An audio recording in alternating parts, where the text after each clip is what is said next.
Okay, this is a follow-up video on the NPAP Zastava.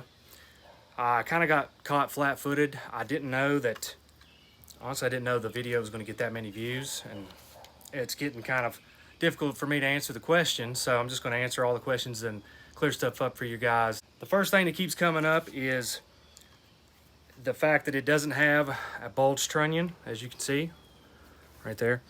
And it has a 1mm, 1.0 millimeter receiver rather than the standard 1.5 millimeter receiver. And there's also no chrome line barrel.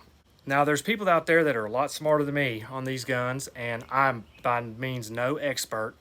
So don't take what I'm saying as the gospel.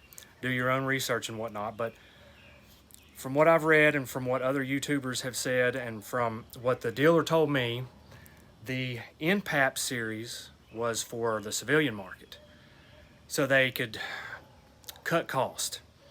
That's why you get, or you don't get in this case, the chrome line barrel. You don't get, and I'll go back to that in a second, you don't get the 1.5 millimeter receiver like all the other Zastavas, and you don't get the bulge trunnion. So it's a German 3. It's an Inglorious Bastards reference, if anybody cares. 3 Gläser. He ordered 3 glasses. We ordered 3 glasses. That's the German 3. But back when I bought this, none of the Zastavas had chrome line barrels. And there's rumors going around on the internet that say, well, they're neither here nor there. I never worked in the factory. I don't know anybody that's Serbian. I don't know anybody that speaks Serbian. So some of the rumors say that they just didn't have the materials. Some rumors say that they just were lazy and didn't do it. Some rumors say that they wanted accuracy over longevity in their barrel life. But for some reason, they never chrome lined their bores.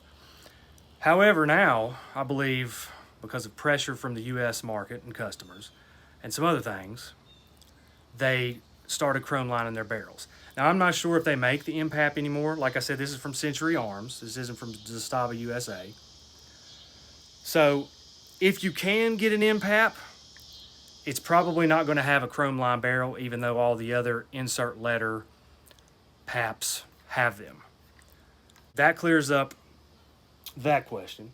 The second question was from Casey Smith, 8831. And he said, how's the play in the stock after all those rounds?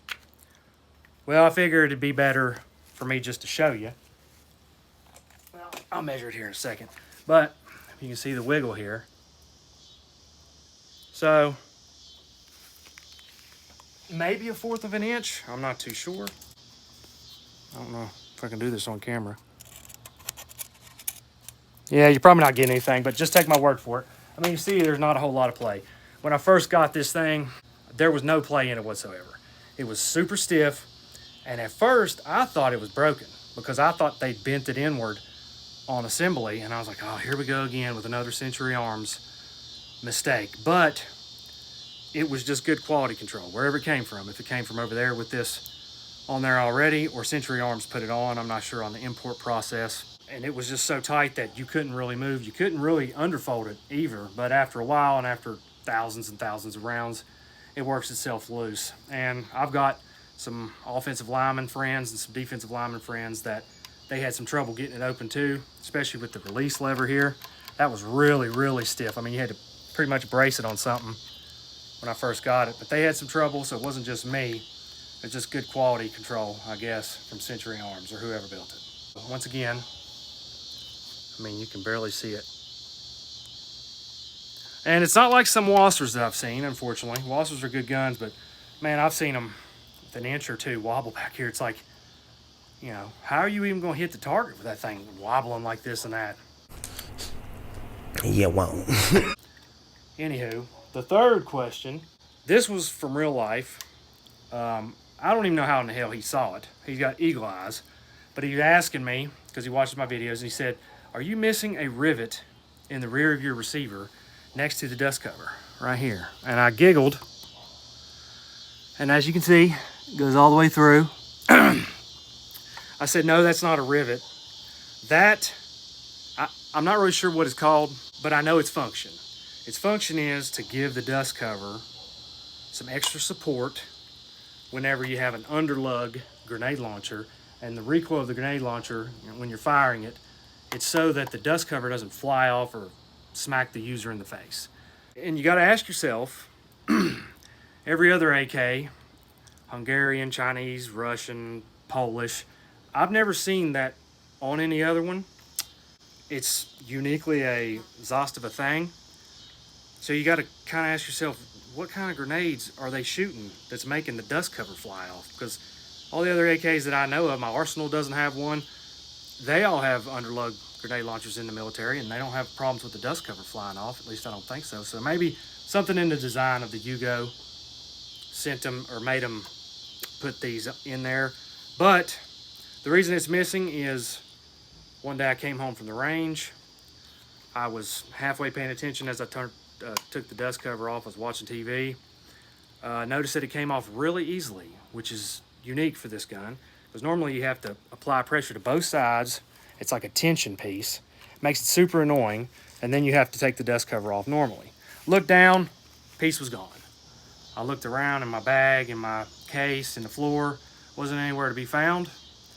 So I just said, screw it. When the part's $5 and the shipping is $12, I ain't finna fool around getting another one. Now, in the long run, I have a hole in my receiver with no support pin in the middle of it. Could that cause some stress fractures? Could that cause some cracking? I don't know, maybe. But I'm hard-headed and I'm an idiot, and I'm probably not gonna get another piece anyways. So, you know, if one fell out of the sky and hit me in the head, and pick it up and put it in there, but I'm not gonna go out of my way to get one. So that's why there's a hole in it, and it makes the dust cover a lot easier to come off. Now it comes off like a normal AK. So I don't have to take two hands to pull it off anymore. It's still, it's got a little bit of wobble. When that thing was in there, it locked up solid. There was no movement on the dust cover whatsoever, but what's an AK without a little bit of wobble every now and then, right? I'm glad you guys are liking and appreciating the videos, and I thank you for watching.